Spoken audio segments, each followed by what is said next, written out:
The hostess at Hargrove didn't look up when the door opened. She was busy in the way people who work expensive restaurants learn to be busy.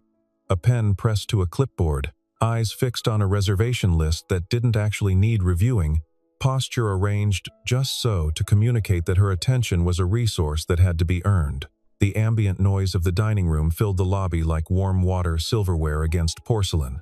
The low hum of a string quartet positioned near the bar, the careful laughter of people who wanted other people to hear them laughing. When she finally did look up, her expression shifted in the way expressions do when the math doesn't add up. The man standing in front of her was somewhere in his late 30s. Brown hair, slightly longer than fashionable, touched with the beginning of gray at the temples. He wore a dark navy jacket, the kind you buy years ago and keep because it still fits, not because it's still in style. No tie, clean hands. A watch that was neither expensive nor cheap, just present on his wrist the way watches are when a man wears one out of habit rather than statement. "Good evening," he said. "Table for one, please." His voice was quiet. Not shy quiet, was different from shy. Shy meant shrinking. This man simply didn't see any reason to be louder than the situation required. The hostess, whose name tag read Brittany, glanced past him toward the door, as though checking whether he was the advance party for someone more interesting. "Do you have a reservation, sir?" "I don't." She tilted her head with practiced sympathy. "We're fully booked this evening. Friday nights. There's a table in the east corner," he said, "near the service corridor. It's held every Friday for late walk-ins who don't stay more than 40 minutes. Has been for years." He paused. "I'll take that one." Brittany looked at him for a moment, really looked, then checked her clipboard. The corner table was there, unoccupied. She had no logical grounds for refusal, so she gathered 2 menus and said, "Right this way," in a tone that made clear she was extending a favor. He followed her through the dining room without looking at the other guests. He looked at everything else. The baseboard's immaculate, which was good. The light fixtures above table 12, one bulb running slightly warm, casting a yellowish halo that didn't match the rest of the room, which was bad. The server near the bar, who was clearing a table with one hand while checking something in her apron pocket with the other, efficient, multitasking. Admirable. The busboy near the kitchen entrance, who was moving too fast, carrying too much, the kind of hurry that ended in broken glassware and quiet write-offs that never made it into any report. Daniel Carter sat down at the corner table and placed his jacket over the back of the chair. He had opened Hargrove 11 years ago, in a building that used to be a hat factory in the Midtown district. Exposed brick, high ceilings, the kind of bones that cost more to demolish than to preserve. He had named it for his grandfather, who had run a diner in rural Virginia for 30 years, and believed, with the kind of conviction that doesn't require articulation, that feeding people well was a form of dignity. Not charity. Not performance. Dignity. For the first 4 years, Daniel had been here almost every night. He knew the suppliers by first name. He knew which prep cook was working his way through culinary school, and which line cook was sending money home to his mother. He knew that the third stall in the men's restroom had a hinge that squeaked on cold nights, and that table 7 caught a draft when the kitchen doors were propped open in summer. Then his wife had gotten sick, and then she had died. And then he had a 6-year-old daughter named Grace who woke up every morning in a house that was too quiet, and the restaurant had stopped being the place he poured himself into and started being the thing he kept at a distance, so he could pour himself into her instead. He had hired Walter Collins 18 months ago to run the floor. References from 2 other establishments, both well regarded. A manner that read as confident and organized in an interview. A handshake that was slightly too firm. Daniel had rationalized all of it at the time. He was rationalizing less, tonight. He picked up the menu, his menu. The one he'd spent 3 weeks designing the layout for. The one that used to open with a single sentence about his grandfather, and noticed the sentence was gone, replaced by a generic tagline that could have belonged to any restaurant in any city in the country. He set the menu down and ordered water. Then he waited, and he watched. His daughter Grace was 9 now. He thought about her most nights when he was in places she wasn't, which, given the way the last 3 years had moved, was not often. She was at home with Mrs. Alderman, their neighbor, who was 72 and retired, and had, without ever being asked, simply begun appearing at the house when Daniel had somewhere to be. She brought crossword puzzles and heated soup, and had a gift for sitting in companionable silence that Daniel had come to rely on more than he could say. Grace had asked him that morning where he was going. Just checking on something, he'd told her. She had given him a look that said she was 9, not 4, and then gone back to her book. The dining room of Hargrove moved around him, the way rivers move around. Stones continuous, adaptive, indifferent to the obstacle. He watched a server named Marcus, according to the small pin on his jacket, navigate 3 tables simultaneously with the kind of practiced grace that took years to develop. He watched a woman near the window send back her entree, the lamb. He noted and saw the server's face perform the appropriate sequence of apology and resolution, while something else passed briefly across his eyes. Not resentment. Exhaustion. The specific exhaustion of people who have been performing patience for so long that they've forgotten what it costs. Daniel had managed a restaurant long enough to know that exhaustion. He also knew it shouldn't look like that tight, braced quality, like a person waiting for a blow rather than a complaint. He ordered a starter he didn't intend to finish, the beef tartare, which arrived with the garnish placed slightly off-center, a detail that meant nothing to most diners, and meant something precise to him, and he thought about Walter Collins. Collins had grown the revenue. That was true. The quarterly reports showed it in clean, satisfying lines. Covers up 14%. Beverage sales up 20%. A write-up in a regional magazine that used words like sophisticated and elevated. On paper, the man was doing exactly what he'd been hired to do. But Daniel had learned, in 11 years of running a restaurant, and 3 years of running a household alone, that what showed on paper and what happened in rooms were not always the same document. He had started noticing things in the financial summaries 4 months ago.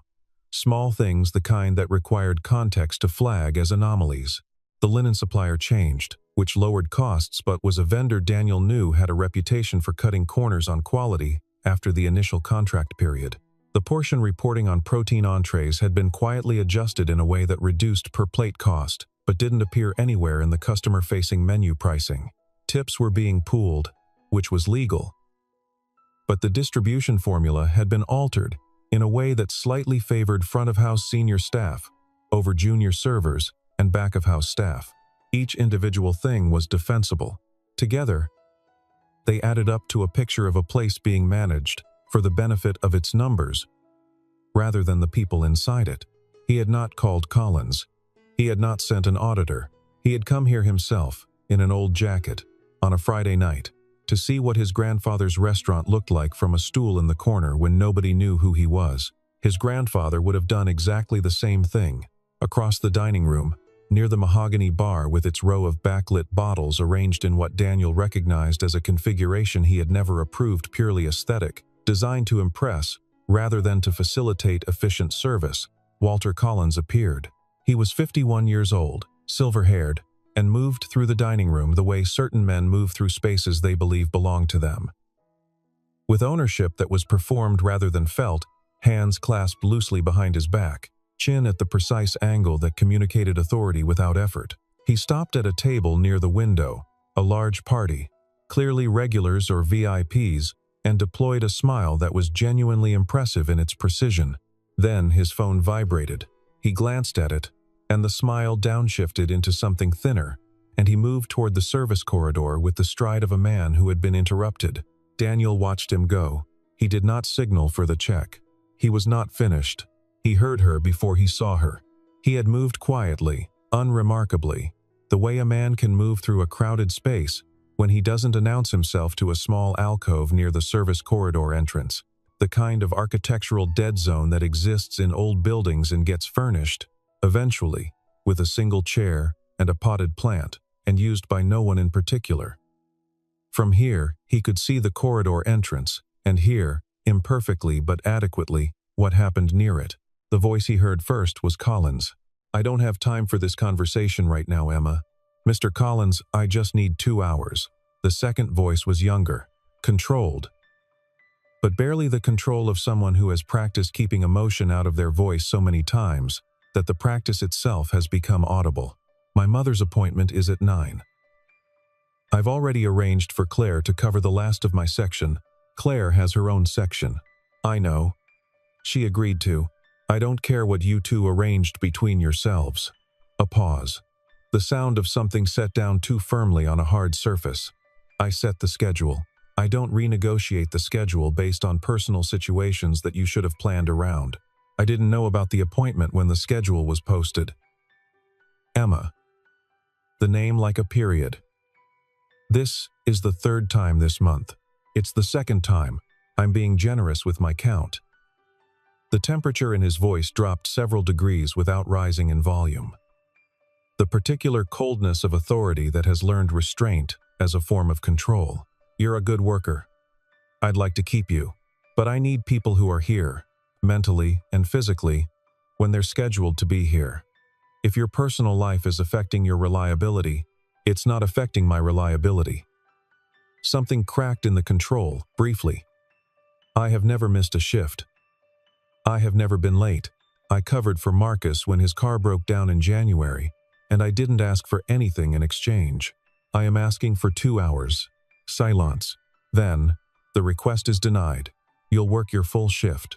Any deviation will be documented and will affect your quarterly review, which, as I think you're aware, impacts the tip pool tier assignment. Footsteps. The corridor door swung open and then shut. And then, in the alcove not 12 feet from where Daniel sat, Emma Lawson pressed her back against the wall and pressed her hand over her mouth and cried. She was perhaps 24 or 25. Dark blonde hair pinned up in the restaurant's required style. A few strands loose at the temples. The uniform was pressed and neat. She was the kind of tired that didn't show in posture. She was standing perfectly straight but showed in the eyes, which were the eyes of someone who had been managing multiple crises for a long time and had gotten very good at managing them in sequence rather than resolving any of them. She cried for approximately 45 seconds. Then she straightened, pressed the heels of her hands against her eyes, took 3 measured breaths, and pulled her order pad from her apron pocket. Daniel watched this and understood that it was not a performance of resilience. It was the real thing, the kind you develop, not because you are exceptional, but because you don't have the option of not developing it. Because someone is depending on you, and the rent is due, and the tip pool tier assignment actually matters, because it represents real money that covers real prescriptions. He returned to his table before she came back through the door. When Emma appeared at his table 3 minutes later, there was no evidence in her face of what had just happened. Her eyes were clear, her expression attentive, her voice steady. "Can I get you anything else this evening, sir? Chef's special tonight is the pan-roasted duck breast. It's been very popular." "Thank you," Daniel said. "I'd like a coffee, please." And he paused. "Are you all right?" She looked at him, a brief recalibration behind her eyes. "I'm fine, thank you." "I'll get your coffee." "I'm not asking as a complaint," he said. "I'm asking because I heard part of what happened in the corridor, and I wanted to make sure you were okay." She went very still for a moment. The kind of stillness that precedes a decision. "I'm fine," she said again. But the word was different this time, not a deflection. More like a declaration she was making to herself as much as to him. "Good," he said. "That's all I wanted to know." She brought him coffee. He drank it slowly. She came back once, refilled it without being asked. And he noticed that she did the same for 3 other tables without prompting. He noticed that she remembered, without writing it down, that the man at table 8 had asked for his sauce on the side, and that the elderly couple near the window had declined the dessert menu, but would probably accept a complimentary petite four if it was offered without fanfare. She was, by every measure he knew, exceptional at this job. He thought about what Collins had said to her. Personal life affecting your reliability. He set down his cup. He stayed for another hour. This was not something he had planned. He had come expecting to observe for perhaps 45 minutes and leave with enough information to make a decision. But the longer he sat, the more the picture assembled itself. And the picture required looking at. Marcus, The server he'd noted earlier was working a section that was 2 large 7 tables on a Friday peak service, when the standard he had set 11 years ago was 5, because 5 was the number at which a server could maintain the quality of attention that justified Hargrove's pricing. Marcus was moving fast, managing it, not dropping anything literally or figuratively, but Daniel could see the corners being cut the moment where a table got water 30 seconds later than it should have. The moment where Marcus had to choose between checking in on a couple who'd been waiting for their check and catching a food runner who was about to deliver the wrong plate to table 6. He caught the food runner error. He missed the couple with the check. The woman's expression as she finally flagged down a passing busboy was one Daniel had seen before, the expression of a person who has calculated that they were not, despite the price on the menu, being treated like their presence mattered.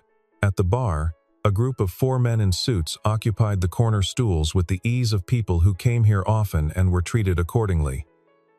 Collins appeared twice to speak with them. He was solicitous, warm, leaning in with the body language of genuine pleasure. He brought them a round of drinks Daniel saw no record of on the bar tab display, comped, presumably, but comped from what account and under what authorization was a question for the books. And the food. He had ordered a main course, the roasted chicken, a dish he knew intimately, a dish he had spent 3 weeks with the original chef calibrating, adjusting the brine time and the resting period, until the skin was exactly right. What arrived at his table was a good dish, a competent dish. The skin was correctly crisped. The juice was adequate, but the chicken was smaller, noticeably smaller. The portion reduction was the kind that required comparison to detect you had to have eaten the original to know the new version was diminished, but it was there. A nearby server, young, early 20s, with the slightly startled look of someone still in their first months on the floor, paused near Daniel's table to refill water. His name tag said Tyler. "Excuse me," Daniel said quietly. "Has the portion size on the chicken changed recently?" Tyler glanced toward the corridor, reflexive, involuntary, then back. I'm not sure. Sir, I can check with. That's all right, Daniel said. You don't need to check. I just wanted to know. Tyler moved on, and Daniel saw him, a minute later, say something quietly to Emma. Emma looked at Daniel's table with an expression that was carefully neutral. At 9:40, he watched Collins move through the dining room again and stop near the service station where Emma was updating her order tickets. He said something brief to her, too low to hear, and she nodded without looking at him. After Collins moved on, she stood at the service station for a moment, with her hands flat on the surface and her eyes fixed on the middle distance. Then she straightened and went back to her section. One of the other servers, a woman in her 30s whose name tag Daniel couldn't read at this distance, appeared at Emma's elbow and said something. Emma shook her head. The other server pressed her lips together and looked in the direction Collins had gone. Daniel had heard a version of what the other server said next, spoken in different words by different people in different industries. More times than he could count. There's no point. That's just how it works here. He signaled for his check. He had seen enough. Emma brought the check. He paid it in cash, something almost no one did anymore. A detail that caused Brittany at the host stand to look at him again when he passed on the way out. A look that tried and failed to locate him in a category. But he didn't leave. He waited near the small bench by the coat check, a bench that existed for waiting companions, not for lone men in old jackets who had paid their bill, and he waited for the right moment. He was not entirely sure what the right moment would look like. He recognized it when it appeared, which was 20 minutes later. When Emma came through the corridor door on what was evidently a short break, moving with the slightly deflated posture of someone allowed 5 minutes to stop performing, she saw him and stopped. "Sir, is there something wrong with your meal? I can get a manager." "Nothing was wrong," Daniel said. "I wanted to ask you something. If you have a moment." She looked at him the way women working difficult jobs look at unknown men, who want a moment of their time with a calculation behind the eyes that is not hostile. Only precise. "1 moment," she said. "How long have you worked here?" 14 months. "And in those 14 months, have the conditions always been what they are now?" A pause. "A real one." "I'm not sure what you mean." "The section sizes. The tip distribution, the scheduling. He said each thing plainly, without inflection. The way requests get handled. She looked at him for a long moment. Are you from the health department? No. Corporate? No. Then I'm sorry, sir. I'm not sure I should be. You asked for 2 hours tonight, he said, for a medical appointment. She went very still. I'm not trying to embarrass you, he said. I'm not trying to put you in a difficult position. I heard what happened in the corridor, and I am asking you directly. Is tonight typical? Another long pause. She looked past him toward the dining room, toward the corridor, toward the door, in the sequence of someone calculating costs. Then she looked at him. My mother has stage 2 kidney disease, she said. Her voice was even. She had clearly said this sentence many times, to insurance representatives and billing departments and scheduling clerks, and she had learned to say it the way you learn to say anything that starts as a wound and has to become a fact. She has dialysis 3 times a week. I cover the cost difference between what insurance pays and what it doesn't, which is more than you'd think. I've asked twice in 14 months to adjust my schedule slightly around her appointments. Both times were denied. She paused. I'm not the only one. Tyler's wife had a baby 6 weeks ago, and his request for a single weekend shift modification was denied in writing. Denied in writing, like he needed to understand there was a paper trail. She stopped. I shouldn't have said any of that, she said. Why? Because I need this job. Daniel nodded. He had known, walking in, what he expected to find in the aggregate. He had not been prepared, entirely, for the specific weight of it. You'll be all right, he said. It was a strange thing to say. He was aware of that. It was not a reassurance in the ordinary sense. It was something more like a statement of intent that she had no way to interpret as such, which made it sound, he supposed, like the kind of thing people said when they didn't have anything useful to offer. She gave him a brief, polite smile and went back inside. He stood by the coat check for another moment. Then he took out his phone and made a call. Richard, he said, when the line connected. I need you tomorrow morning. Bring Helena, and bring the operating agreements. And tell her to bring whoever she needs from the audit team. A pause. No, tonight, actually. Can you be there in an hour? He listened. Good, he said. Come to the restaurant. Use the side entrance. He went back inside. Brittany at the host stand looked at him with undisguised confusion. He had paid. He had left. He was not on the reservation list, but before she could formulate an objection, he had moved past the host stand and into the dining room, and there was something in how he moved that made her pause before following. He found a position near the bar, standing, which no one did in a restaurant like this without purpose, and waited. It was close to 10 o'clock.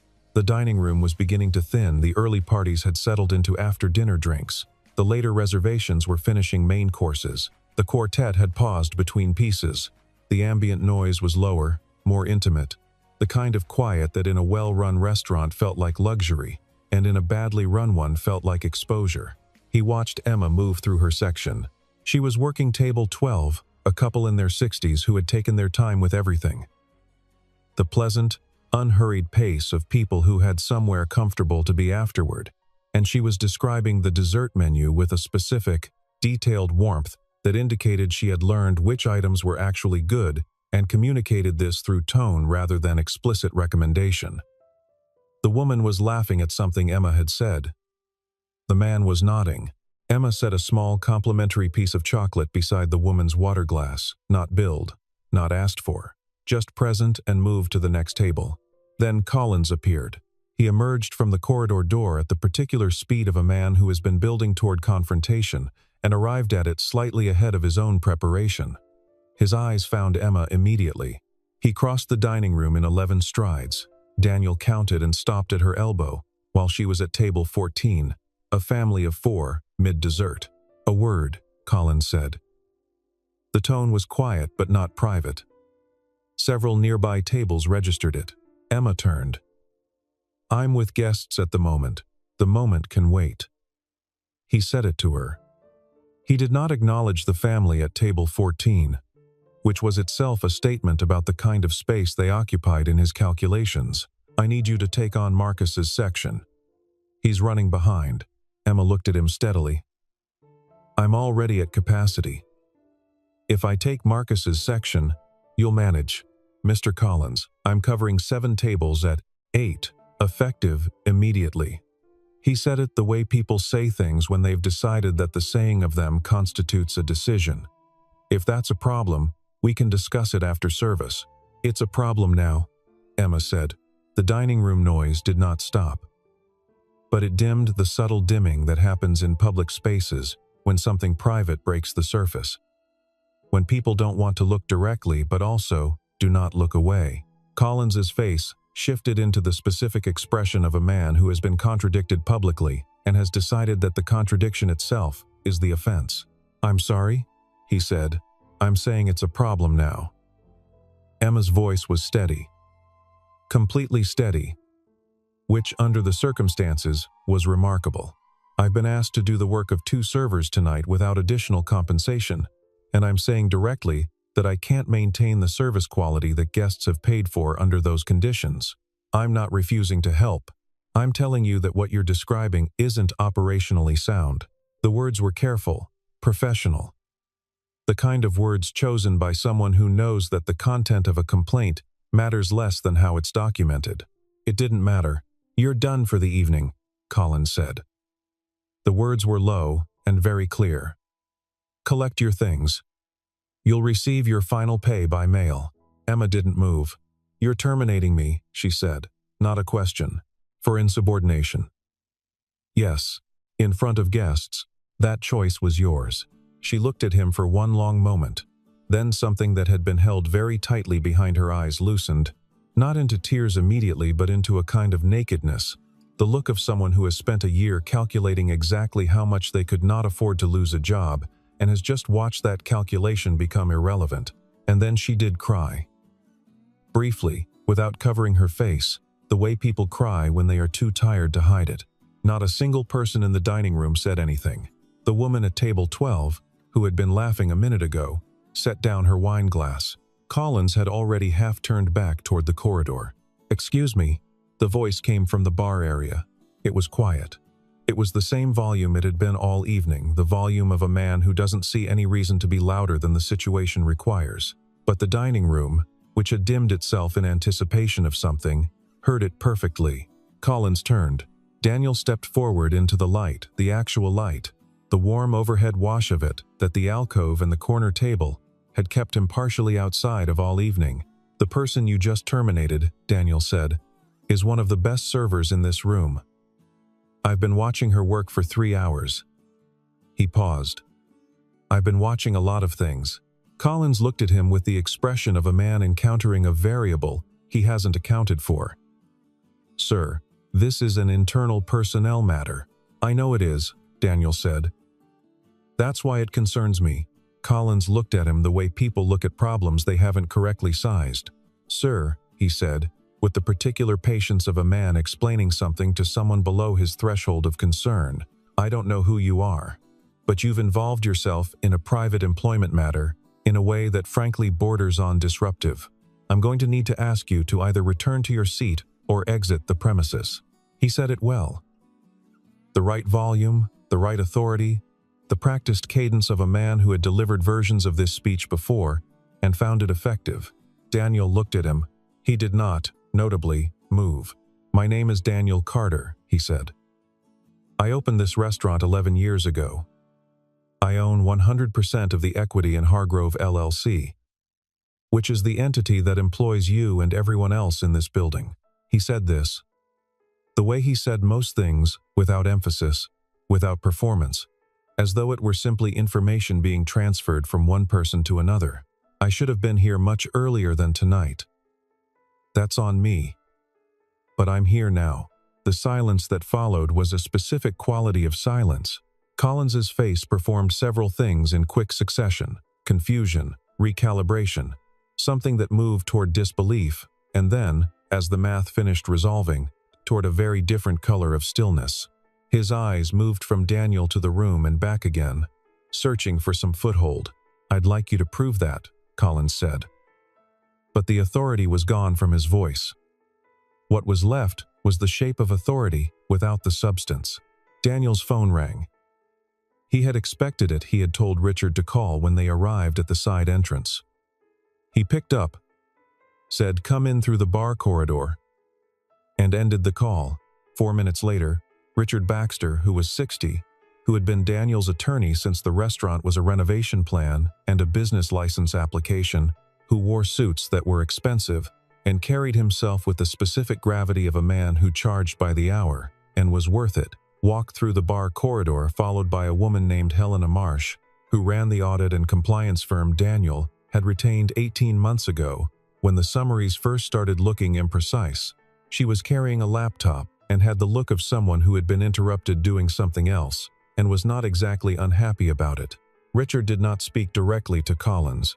He spoke to the room, which at this point was no longer pretending not to watch. Hargrove LLC, operating entity sole owner, Daniel A. Carter. Certificate of ownership on file with the state. Registered articles here. He opened a document on the tablet he'd carried in, and a board resolution authorizing Mr. Carter's authority over all personnel and operational decisions, which was never amended or modified. He handed the tablet to Collins. Collins looked at the screen for a long moment. He handed it back. "I see," he said. "Good," Daniel said. "Then let's talk about the books." What happened in the next hour was not dramatic in the way the preceding minutes had been. It was thorough. Helena and her colleagues set up at the manager's station near the bar corridor, and the books, both the digital records and the physical ledgers that Collins maintained with the faint anachronism of a man who trusted paper because it was harder to audit remotely, were opened, and the picture that assembled itself over 90 minutes was the picture Daniel had suspected but had not been entirely prepared to see confirmed in line items. The tip distribution formula had been altered to funnel approximately 8% of the senior server pool into a discretionary fund that Collins administered and that had no documented disbursement policy. The portion reduction on protein entrees 12% across 6 dishes had been implemented without a corresponding adjustment to pricing, generating a margin improvement that appeared in the revenue report as operational efficiency and did not appear in any communication to Daniel. 3 employees had been docked pay for minor infractions that were either undocumented or documented so lightly as to constitute fabrication. Marcus's schedule had been expanded beyond contract parameters. So had Emma's and Tyler's, and 4 others. Collins sat in a chair near the service station for most of this. He did not, to his credit, or perhaps simply to his exhaustion, attempt to explain or argue. He answered direct questions from Helena, with direct answers, which was perhaps the most honest he'd been in 18 months. At 11:47, Daniel said, "Walter, you're dismissed. Richard will be in touch about the terms." Collins picked up his jacket and walked out the side entrance without stopping. The dining room had emptied of guests by this point.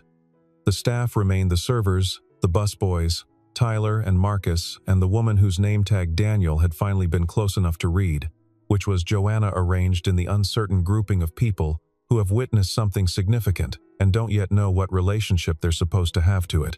Daniel stood near the center of the room, which was quiet now. The quartet long since gone, the overhead lighting shifted to the lower after-service setting that made the room feel less like a stage and more like what it was, a large room full of tables and chairs, and the residue of 100 small human transactions that had occurred in it that evening. "I owe everyone here an apology," he said. Nobody spoke. "I built this place with a specific intention. I've been away from it for 3 years. And in that time I allowed someone to run it in a way that doesn't reflect that intention." He stopped. "That's my failure, not yours, and I intend to correct it," Marcus said. Are we all keeping our jobs?" "Yes," Daniel said. "All of you. And the tip structure will be returned to the original formula, effective this pay period. The portion that was withheld incorrectly will be audited and reimbursed." He paused. "Helena's team will be in contact with each of you individually.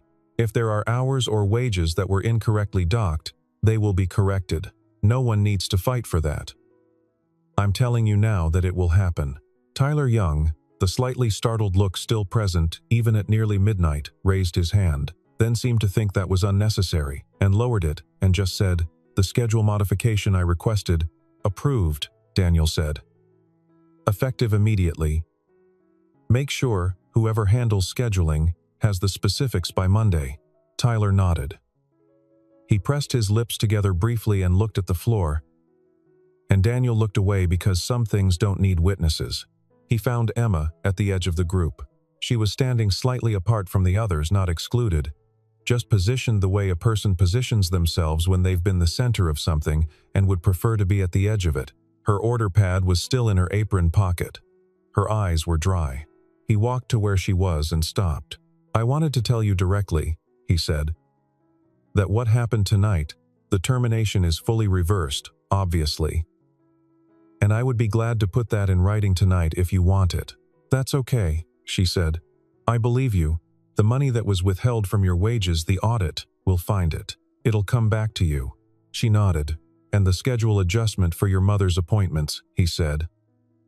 "That's approved. Permanently. Or however long you need it." She looked at him for a moment. The something that had been nakedness in her eyes an hour ago had settled into something quieter, not happiness exactly, more the specific stillness of someone receiving information they had stopped, allowing themselves to expect. "I don't understand why you were here tonight," she said. "Why you came in the way you did. I needed to see it honestly," he said. "If I'd come as the owner, I'd have seen the version of this place they put on for owners. I needed to see the version that happens when no one's watching." She looked at the room around her, the empty tables, the low light, Joanna stacking napkins at the service station with the automatic motion of long habit. "It's a good room," Emma said. "When it's working right, it's a genuinely good room. The food is good. The bones of the place are good." "I know," Daniel said. "My grandfather would have recognized it." She looked at him. "This was named for your grandfather?" "His name was Harold Hargrove. He ran a diner in Virginia for 30 years. He paused. He believed that feeding people well was a form of decency, not charity, not performance. He repeated the words he'd carried for 11 years. Decency. Emma was quiet for a moment. Then she said, "Your grandfather sounds like he was worth naming something after." Daniel looked at the room, at the exposed brick his grandfather had never seen, at the high ceilings and the tables set with linen and the soft light that his grandfather's diner had never aspired to, and felt, for the first time in a long time, that the distance between the thing he'd built and the reason he'd built it might be closable. He said. He stayed until past 1 in the morning. Not for business reasons. Entirely the business reasons were being handled by Richard and Helena, with the competent efficiency of people whose hourly rate ensured speed. He stayed because leaving felt wrong. The way leaving a house in disarray felt wrong. He straightened things.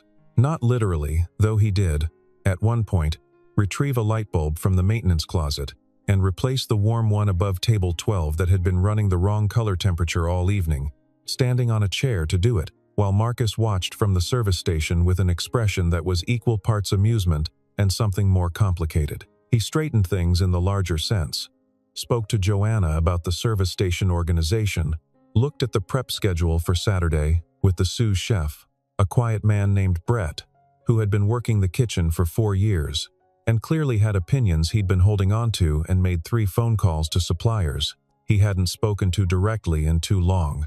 It was close to midnight when he sat back down at the corner table. Emma was still there, at the service station, completing the closeout procedures that end every restaurant night, the particular quiet administrative work of tallying and reconciling that caps the noise and motion of service. She moved through it with the same efficiency he'd watched all evening, the same quality of attention that didn't require anyone watching to be present. He thought about Grace. She would be asleep. Had been asleep for hours. In the house that was quieter than it used to be, but had found its own specific quality of warmth in the years since. Mrs. Alderman would be in the guest room she stayed on late nights, without being, Juan Going asked, leaving a note on the kitchen counter that said only all good in handwriting that was big and looping and somehow reassuring. He had built this restaurant when Grace was a baby, before he knew what the years ahead looked like, before he had learned that some things you build for the future, and some things you build to outlast what you can't control. He had thought about it differently in the years since. The restaurant as something separate. Something that existed in a parallel category from the part of his life that mattered most. Sitting in the corner at 1 in the morning, watching Emma Lawson do the closeout count with her back straight and her mind clearly elsewhere with her mother, probably calculating the timing of tomorrow's appointment against the new schedule, running the math of a life that had always been run on tight margins, he thought that maybe the categories weren't as separate as he'd made them. His grandfather hadn't separated them. Harold Hargrove had run a diner and raised 3 kids and sent money to his sister in Richmond and hired 2 people from the county work program every spring for 30 years. Not because it was good for business, it often wasn't, but because the diner was in the community, and the community was in the diner, and the line between them was not a line at all, but a fiction that served convenience rather than truth. Daniel had named this place for his grandfather, and then gradually, as the pressures of growth and delegation accumulated, had allowed it to become the kind of place his grandfather would not have recognized. That was going to change. Emma finished her closeout and looked across the room at him. "You should go home," she said. "You've been here for hours." "So have you," he said. "That's my job." A pause. "Apparently still my job." "Apparently," he agreed. She picked up her bag from the staff area. At the door, she stopped. "Mr. Carter," she said. He looked at her. "Thank you." She said it without elaboration, no modifier, no performance. The plain version that was heavier than the ornamented one because there was nothing holding it up except the weight of what she meant. "Good night, Emma," he said. She went out into the night. He sat at the corner table for another few minutes, in the quiet of the room, and thought about his daughter and his grandfather, and the specific, unremarkable miracle of a room where people fed other people and tried to do it with some dignity. Then he got his jacket from the back of the chair and went home. 3 weeks later, on a Saturday afternoon in early November, Daniel Carter brought his daughter to Hargrove for lunch. Grace was 9 years old and wore her hair in a braid she did herself, which resulted, most days, in something that was structurally ambitious and aesthetically approximate. She had her mother's coloring and Daniel's habit of observing things carefully before commenting on them. She was currently looking at the dining room of Hargrove with the focused attention of someone conducting an inventory. "It's big," she said. "It is. Is that a quartet?" She pointed at the corner where the musicians played weekend lunch sets. "Like a real one?" "4 people with instruments, that's the general requirement, yes." She looked at him with the expression she used when he was being technical as a substitute for being helpful. "Dad." "Yes," he said. "A real one." She considered this. Then she picked up the menu, which had been redesigned in the past 2 weeks. The sentence about Harold Hargrove was back on the front page, quietly placed, in a slightly smaller font than Daniel had originally used, but legible and present, and read it with the complete seriousness she brought to most reading material. Emma appeared at their table. She had been named interim operations manager 3 days after the night Daniel had sat in the corner. The promotion had been offered carefully, with documentation and a salary adjustment that required Helena's team to reconstruct what the correct rate should have been all along, and Emma had accepted it with the same directness she brought to most things, not effusively, not with false modesty, but with a clear-eyed acknowledgement that she would try to do the job well. She was, so far, doing the job very well. Brett, the sous chef, who had been holding opinions for 4 years, had opinions that were largely correct. The section sizes had been restored to the original standard. The tip distribution was documented, transparent, and deposited on schedule. Tyler's schedule modification had taken 12 minutes to process because it turned out the schedule, without Collins's particular interpretation of it, had the room. "Good afternoon," Emma said, and then to Grace. "Hi, I'm Emma." Grace looked at her with the evaluative seriousness of a 9-year-old forming an opinion. "Are you the one who almost got fired?" Grace Daniel started.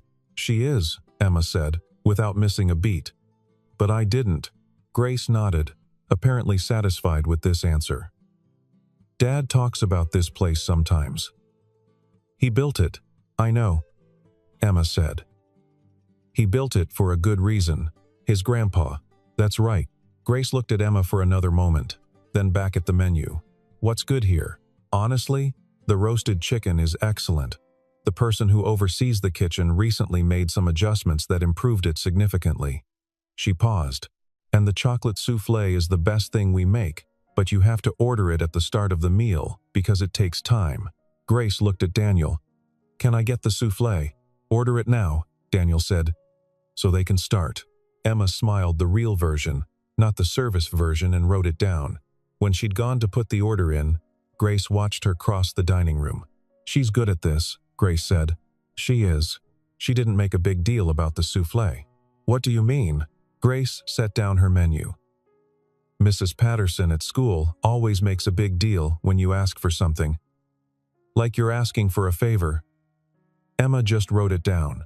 Daniel looked at his daughter. There were moments, occasional and unpredictable, when he saw in her something so precise and clearly observed that the air shifted slightly around it. His wife had had this quality too, the capacity for a remark that said more than it appeared to say. He had learned to recognize these moments in Grace and to be quiet when they happened, so they could occupy the space they were meant to. That's right, he said. She just wrote it down. Outside the large windows of Hargrove, the city moved in its November waycoats. The bare beginning of holiday lights on the street lamps, the particular gray quality of the sky that meant winter was organizing itself for arrival. Inside, the quartet played something that sounded like it had been written for exactly this kind of room. The tables around them were occupied by people who were eating well and, by most observable measures, comfortable. The kitchen was producing food that tasted the way food was supposed to taste when someone cared enough to make it that way. At the corner table, a different corner table, one in the light, Daniel Carter had lunch with his daughter. And the room, which had always had good bones, was once again what he had built it to be. Some things are built to outlast the reasons for building them. Some rooms absorb the intentions they were made with and hold them, quietly, through years and managers and changes, waiting to be found by someone who remembers what they were for. Harold Hargrove ran a diner in Virginia for 30 years. He never served a souffle in his life, but he would have recognized this room. He would have recognized every person working in it. That, in the end, is what it means to name something after someone worth naming things after.